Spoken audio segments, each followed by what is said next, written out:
সিদ্ধ ডিম দিয়ে মেয়োনিজ ভাবা যায়? এখন আমার মনে হচ্ছে কেন এই রেসিপিটি আমি আগে জানলাম না। ভাইরে ভাই, এত মজা এই সিদ্ধ ডিমের মেয়োনিজটা, তার উপরে আবার হেলদি। আগে যখন কাঁচা ডিম দিয়ে আমি মেয়োনিজ বানাতাম তখন আমার পরিবারের কেউই এই মেয়োনিজটা খেতে পছন্দ করতো না, বিশেষ করে আমার মা একদমই খেতে পারতো না। আর সিদ্ধ ডিম দিয়ে যখন আমি এই মেয়োনিজটা আমার মাকে বানিয়ে খাওয়ালাম, আমার মা তো এই মেয়োনিজের একদম ফ্যান হয়ে গিয়েছে। যেহেতু সেদ্ধ ডিমের মেয়োনিজ, সেদ্ধ ডিম তো লাগবেই। এর জন্য আমি 3টা ডিম সেদ্ধ করে নিয়েছি।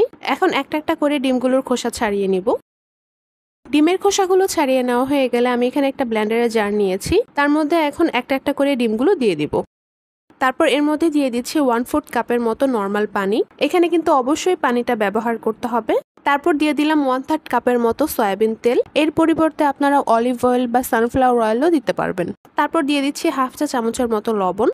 তারপর দিয়ে দিচ্ছি 1 টেবিল চামচের মতো চিনি। আমি যতটুকু চিনি দিয়েছি এর ফলে মায়োনিজটা হালকা মিষ্টি মিষ্টি হবে। আপনারা যদি এরকম মিষ্টি মিষ্টি পছন্দ না করেন তাহলে 1/2 টেবিল চামচের মতো চিনি দিলেই হবে। তারপর দিয়ে দিচ্ছি 2 টেবিল চামচের মতো গুঁড়া দুধ। এই গুঁড়া দুধের ফলেই কিন্তু মায়োনিজের টেস্টটা অনেক বেশি ভালো আসে। তারপর দিয়ে দিয়েছি 1/4 চা চামচের মতো কালো গোলমরিচের গুঁড়া। আর সবশেষে দিয়ে দিলাম 1 টেবিল চামচের মতো ভিনেগার। কেউ ভিনেগার না দিতে চাইলে এর পরিবর্তে সমপরিমাণে লেবুর রস দিতে পারবেন। তারপর ব্লেন্ডারের জারের মুখটা লাগিয়ে বেশ কিছুক্ষণের জন্য একটু ব্লেন্ড করে নিতে হবে।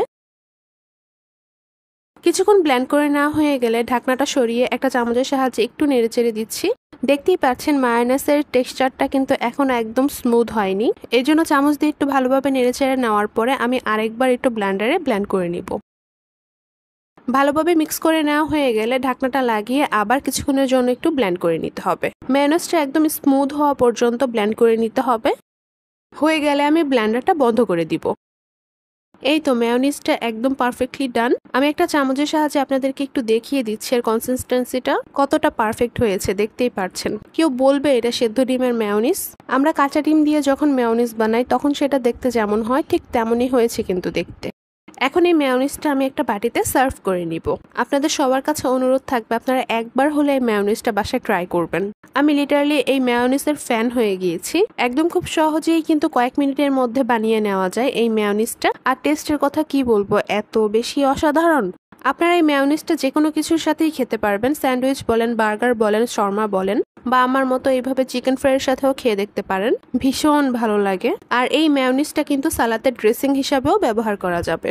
আজকের রেসিপিটি আপনাদের কাছে কেমন লেগেছে তা আমাকে অবশ্যই কমেন্টে জানাবেন আর বেশি বেশি শেয়ার করবেন। আর আমার রেসিপিগুলো যদি আপনাদের কাছে একটু হলেও ভালো লেগে থাকে তাহলে আমার চ্যানেলটি সাবস্ক্রাইব আর আমার ফেসবুক পেজটি ফলো করে আমাকে সাপোর্ট করবেন। আজকের মতো তাহলে এই পর্যন্তই। সবাই অনেক বেশি ভালো থাকবেন। ধন্যবাদ। আল্লাহ হাফেজ।